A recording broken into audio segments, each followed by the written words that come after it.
Je suis chargé de vous accueillir et d'introduire l'introduction en tant que nouveau chef de département éco-sociaux depuis 5 mois, c'est-à-dire depuis 0,5% de l'histoire de ce département.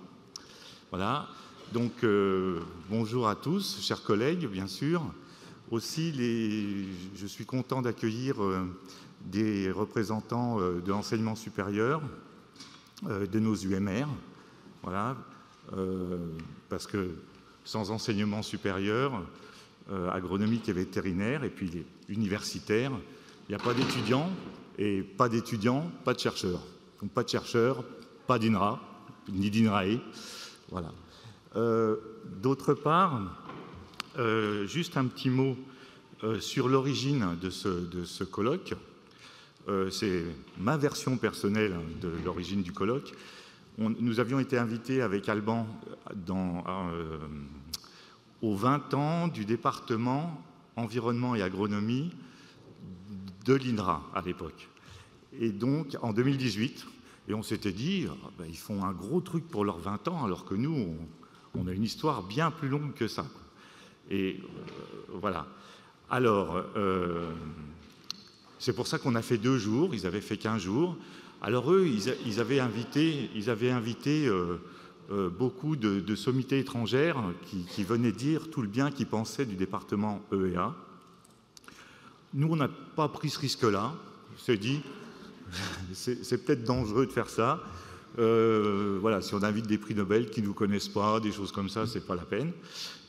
Voilà. Donc et puis d'autre part, il faut garder ça dans des proportions raisonnables. Et je voulais souligner que ce n'était pas une gabegie, ce colloque, dans le sens où il a été initié, piloté par Alban Thomas, avec une équipe dont je ne fais pas partie, hein, donc je peux dire ce que je veux, mais je peux souligner que ce n'est pas une gabegie, car il a été financé entièrement par les déplacements que Alban Thomas n'a pas fait grâce à la pandémie. Voilà. Voilà, donc je vais lui laisser la parole parce que lui, il a organisé, donc il va vous expliquer comment ça va se passer.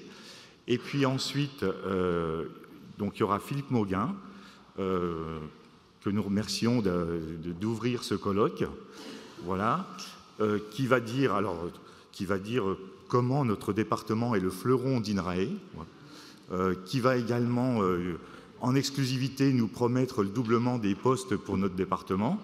Et merci. Et avant de dire plus de bêtises, donc je vais laisser la parole à Alban.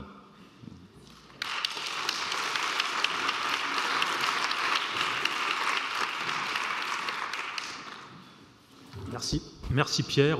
Bonjour à toutes et à tous. Donc, je vais continuer sur cette introduction, ce mot de bienvenue. Hein, donc, comme le chef de département donc, vient de le dire, hein, on a travaillé depuis quand même assez longtemps avec le comité scientifique et le comité d'organisation de ce colloque pour les 60 ans de notre département. À l'époque, quand on a fixé en fait cette date, on espérait être à la fin de la deuxième ou la première vague, d'ailleurs même du Covid, en se disant qu'on serait vraiment tranquille. Donc on voit voilà, que c'est un peu plus compliqué que ça. Donc déjà, je suis extrêmement content que l'événement puisse se tenir, déjà, que vous soyez pour la plupart présents en présentiel, mais aussi des personnes qui vont participer en distanciel. Voilà. Alors, on a voulu ce colloque, hein, parce que c'était tout un comité quand même d'organisation, un comité scientifique, qui a travaillé sur l'organisation de séquences qui se voulaient, alors, pas des séquences qui regardaient seulement vers le passé, c'était aussi essayer de se projeter dans l'avenir avec des enjeux de plus en plus importants pour notre département, en ligne avec la stratégie INRAE 2030. Et donc, c'est un peu cette vision, si vous voulez, dynamique qu'on a voulu restituer dans les différentes séquences de ce colloque, hein, sur les grands thèmes, l'agriculture, l'alimentation, l'environnement, les espaces ruraux, ainsi qu'un certain nombre d'enjeux transversaux et qui touchent aussi les décideurs publics, donc notamment via 2 tables rondes qui vont aussi faire partie de ce colloque. Alors, s'il y a une chose pour les anniversaires qu'on ne peut pas trop bouger, c'est par construction les dates. Donc, on a maintenu donc, le 25 et 26 novembre. On a tenu compte aussi du souhait de certains qui trouvaient très sympathique la dernière fois qu'on a fait une AG, c'était à Nîmes en 2017, un événement un peu convivial, festif, on peut dire ça comme ça. Donc on l'a programmé ce soir à la Coupole. Et donc j'espère que vous pourrez venir, que les personnes inscrites à cet événement pourront venir nombreuses. Et je vous invite, au-delà des différentes séquences et des différentes tables rondes qui vont se tenir le long de ces 2 jours, de regarder régulièrement l'écran qui se trouve derrière moi pendant les pauses, car il y a certaines informations, notamment sur les revues du département, qui vont être projetées. Il y aura aussi des petites présentations sous forme de clips vidéo de personnalités qui nous ont accompagnés tout au long de l'histoire de notre département, enfin plutôt vers le milieu de sa vie plutôt que le début, évidemment. Voilà, et donc vous allez pouvoir suivre ces présentations tout le long de ces 2 jours. Voilà. Donc je termine en vous rappelant que sur le dépliant qui vous a été remis à l'entrée, vous avez le rappel des consignes sanitaires que je vous demande de respecter bien sûr strictement, et le rappel du lieu pour la soirée de ce soir. Et donc je termine en remerciant tous les membres du comité scientifique et notamment les membres du comité d'organisation de ce colloque, Alexandra Bartschak, Séverine Gojard et Martine Netto. Voilà. Merci et bon colloque.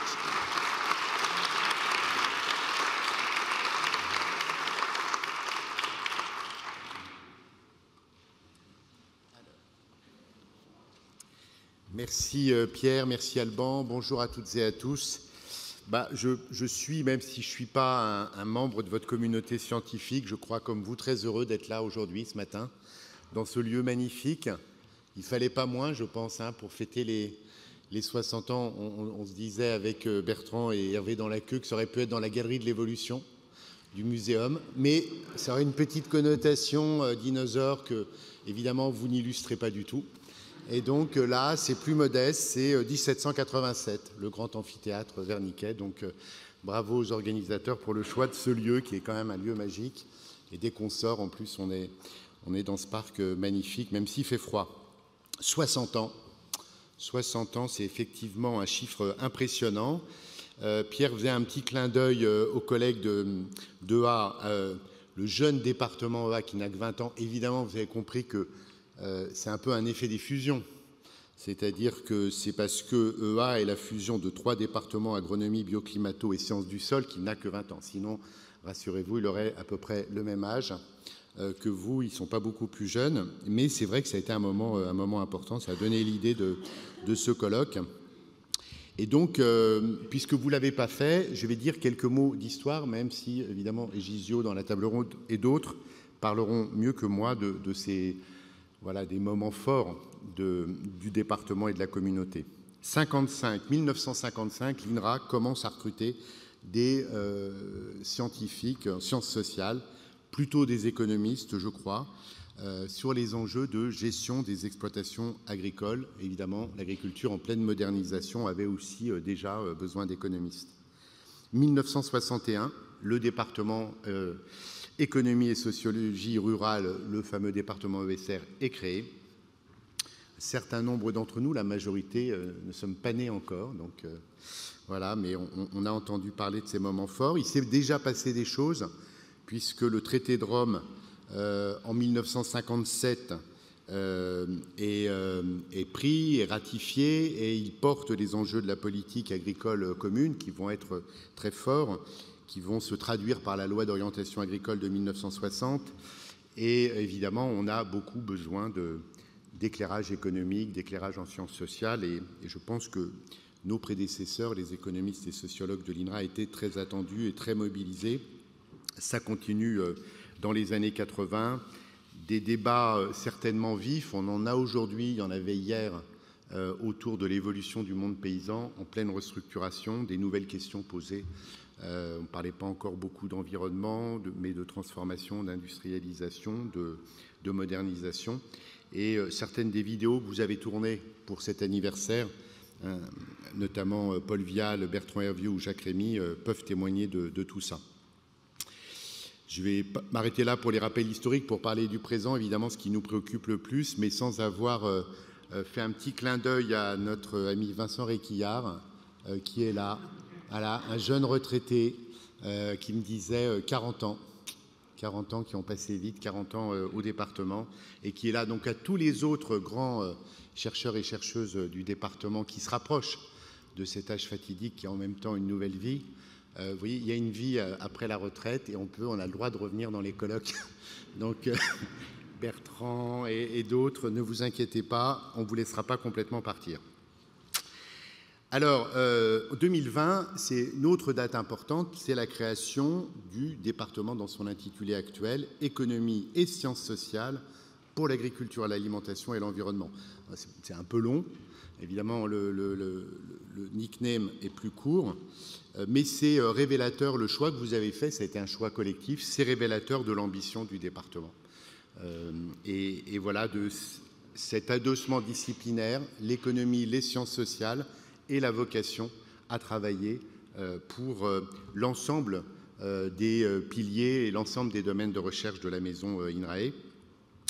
Et je crois que c'était le bon terme. Alors, nous avons bénéficié de l'apport, puisqu'on parle beaucoup de la trajectoire INRA, mais je n'oublie pas les collègues CEMAGREF devenus IRSTEA qui ont rejoint, comme l'ensemble évidemment d'IRSTEA qui a fusionné avec INRA, mais qui ont rejoint la communauté, les collègues de TBX, qui amènent beaucoup de compétences et de pluridisciplinarité dans votre communauté.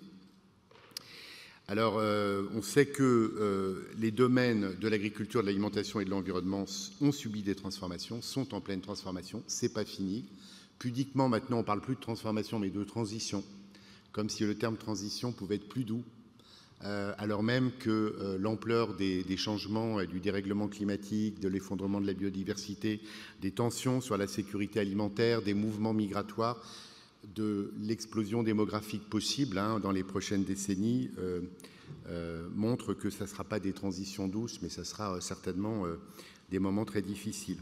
Et donc, on a tendance à dire à INRAE, on n'a jamais eu autant besoin de recherche, on n'a jamais eu autant besoin de sciences. On pourrait dire ici qu'on n'a jamais eu autant besoin de sciences économiques et sociales. Je ne me laisserai quand même pas entraîner dans ce petit chantage facile de Pierre, en promettant de façon démagogique de vous donner plus de postes qu'à vos collègues des autres départements. Mais c'est sûr que vos propositions sont quand même regardées avec beaucoup d'intérêt, et on ne sous-estime pas l'importance des recherches. Ce n'est pas juste un propos de tribune, parce que je suis ici aujourd'hui. Ceux d'entre vous qui ont pu, et Thierry Caquet est là, mais d'autres aussi, contribuer aux discussions devant notre conseil scientifique pour présenter des perspectives pluridisciplinaires, pour présenter des nouveaux métaprogrammes, ont vu, alors même qu'on a l'impression qu'on met les sciences économiques et sociales au cœur de nos programmes, que le conseil scientifique d'INRAE trouvait qu'il n'y en avait pas encore assez. Donc voilà, on vous soutient, et le CS aussi, donc ne soyez pas inquiets de ce côté-là. Un très joli programme pour vos 2 jours, puisqu'il éclaire bien, je crois, finalement la diversité des objectifs, des thématiques sur lesquelles vous êtes mobilisés. La préservation et la gestion durable de l'environnement et des ressources naturelles, les mécanismes d'adaptation du monde agricole face aux enjeux globaux et l'impact des politiques publiques sur ces activités agricoles, tout l'enjeu des transitions, là aussi un terme soft, les transitions vers des systèmes alimentaires durables, qu'on attend comme étant finalement probablement une des clés de la réussite ou de l'échec de la transition agroécologique, pose des questions sur la détermination des choix alimentaires que vous étudiez. Le développement durable des territoires ruraux, qui continue à s'intéresser, et c'est heureux, au travail agricole dans ces territoires, au partage et à l'usage des terres, est un enjeu fort. La question de l'impact de la recherche, vous n'êtes pas les derniers, peut-être même souvent un peu éclaireurs par rapport à l'ensemble des communautés scientifiques à l'avoir posée. Je pense aux travaux menés par Pierre-Benoît Joly et ses collègues autour de la méthode sur l'évaluation de l'impact ASIRPA, très originale, qu'on a développée en premier au sein de l'INRA, puis qui s'est progressivement déployée dans les différents départements de l'Institut et qui a été repris aussi par d'autres organismes. Alors, vous avez des spécificités, je ne peux pas toutes les citer. Je sais que vous êtes des gros consommateurs de données produites par d'autres. Donc, c'est aussi un levier, d'ailleurs, à l'interdisciplinarité et aux coopérations avec les autres départements. le problème de l'accès aux données, de la qualité des données est un sujet compliqué. On le voit y compris dans le champ des politiques publiques. De temps en temps, ça remonte au PDG pour intervenir auprès des directions du ministère de l'Agriculture pour essayer d'accéder aux données dont vous avez besoin pour répondre aux questions des politiques publiques. Donc c'est un peu paradoxal, mais voilà, c'est un enjeu fort. Voilà, pour conclure, puisque sinon Séverine va me couper le micro, je ne veux pas être trop long, qu'est-ce que je pourrais dire? Vous êtes un département qui est évidemment très singulier dans notre maison commune. Singulier, c'est le seul, à la différence d'Actes. Vous êtes vraiment dans les sciences économiques et sociales et sans avoir recours ou mobiliser des sciences biotechniques. Alors il y a ETBX qui en amène un petit peu, donc finalement je ne pourrais plus dire ça vraiment, mais enfin c'est quand même un positionnement évidemment original et vous êtes peut-être le plus transversal de tous les départements puisque vous travaillez, alors je pensais avec tous les départements, mais Pierre me dit avec tous sauf avec Mika, donc pas encore sur la microbiologie. Donc tous ceux qui sont passionnés par le rôle du microbiote dans l'évolution des régimes alimentaires ou l'économie qui est en train de se créer autour de ça, je vous invite à regarder s'il n'y a pas des partenariats à faire et vous serez à ce moment-là pleinement transversaux. Vous avez et vous menez, ça c'est aussi, je trouve, très identitaire et très représentatif d'INRAE, vous êtes sur tout le continuum de la recherche. Avec, et on ne le dit peut-être pas souvent, on parle plus de votre implication dans les politiques publiques que des avancées scientifiques sur les fronts de sciences, votre contribution à l'avancée des connaissances, qui reste un enjeu majeur pour un EPST. Les travaux que vous avez pu conduire en économie expérimentale, sur la modélisation de la stratégie des entreprises agroalimentaires, pour prendre quelques exemples, ou sur la gouvernance de la sécurité alimentaire et le fonctionnement des marchés dans le pays du Sud. Enfin, il y a beaucoup de travaux et de publications qui marquent l'évolution de vos communautés. Et puis, dans le même temps, vous êtes toujours très sollicité sur l'appui aux politiques publiques. C'est peut-être l'impact le privilégié pour vos travaux. Les travaux sur la PAC continuent de conduire Hervé, Cécile et bien d'autres collègues qui ont été particulièrement remarqués. L'évaluation des politiques nutritionnelles pour la santé, la prospective Agrimonterra qui continue de faire des petits Bertrand malgré les difficultés qu'on a pu avoir à un moment, l'évaluation du logo Nutri-Score, dont on parlait aussi avant de démarrer, sont quelques exemples de vos travaux au cœur de l'actualité des politiques publiques. Autre point que je voulais citer, parce que je pense que c'est vraiment essentiel, mais Pierre l'a dit dans son intro, le lien à l'enseignement supérieur, qui est majeur, et ça, c'est depuis les années 80 un marqueur fort du département. Une forte implication dans des UMR qui a contribué au mouvement croisé des enseignants-chercheurs vers la recherche et puis des scientifiques de l'INRA vers l'enseignement, l'accueil d'étudiants jusqu'au postdoc, avec aussi quelques fleurons, alors qu'ils ne sont pas toujours faciles à gérer en animation scientifique, les partenariats avec des centres d'excellence comme PSE, TSE, IRISO ou Maurice Alvax en sociologie.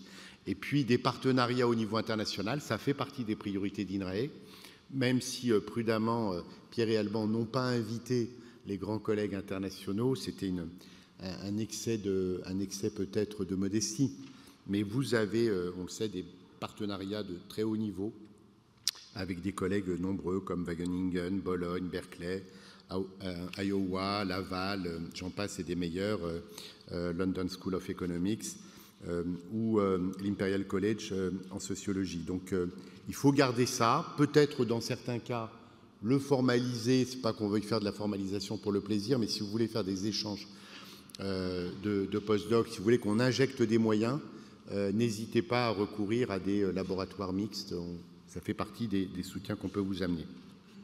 Voilà ce que je voulais dire aujourd'hui pour montrer finalement à la fois quelques balises de votre histoire, et c'est toujours important évidemment de partager ça, vous allez le faire pendant la journée, pendant les 2 journées, mais aussi des éléments de modernité de votre communauté scientifique qui est au cœur du projet INRAE 2030. Et là aussi, ce n'est pas un propos de tribune, la façon dont vous allez réussir, et je sais que ce n'est pas facile de travailler parfois avec les autres disciplines sans avoir l'impression d'être instrumentalisé ou d'être sollicité un peu à la fin pour être l'économiste de service et faire des petites études complémentaires. C'est ça qu'il faut qu'on réussisse. Je crois qu'on est bien parti. C'est-à-dire de mettre la recherche en sciences économiques et sociales au cœur des recherches d'INRAE, mais en vous associant très en amont dans la conception des programmes interdisciplinaires. Les métaprogrammes, évidemment, jouent un rôle pour ça, et il faut s'investir sans relâche pour le rendre possible. Si on veut donner une chance à notre pays, à nos agricultures, à nos systèmes alimentaires, de réussir ces transitions qui, on l'a compris, ne seront pas un long fleuve tranquille, on aura besoin de vous. Donc un grand merci à Hervé, à Bertrand, à Alban et à leurs prédécesseurs, les 3 derniers qui, depuis les années 2000, ont animé votre communauté avec, on pourrait dire, des personnalités différentes, mais avec un point commun, certainement le talent et l'opiniâtreté. Alors là, je viens de voir un geste que je ne reproduirai pas, mais peut-être qu'il a été filmé, attention. Et donc, un grand merci à eux 3 et un grand merci aussi à Pierre d'avoir accepté de relever ce défi. Et tous mes voeux pour que ça continue à la fois dans le talent et dans la bonne humeur, la convivialité importante. Un grand merci aux 400 collègues du département qui sont mobilisés, statutaires ou contractuels. Et puis, un bravo anticipé aux thésards qui ont accepté de plancher pendant ces 2 journées à l'exercice des 180 secondes pour présenter leurs travaux et qui incarnent la relève du département. Très bon séminaire à toutes et à tous.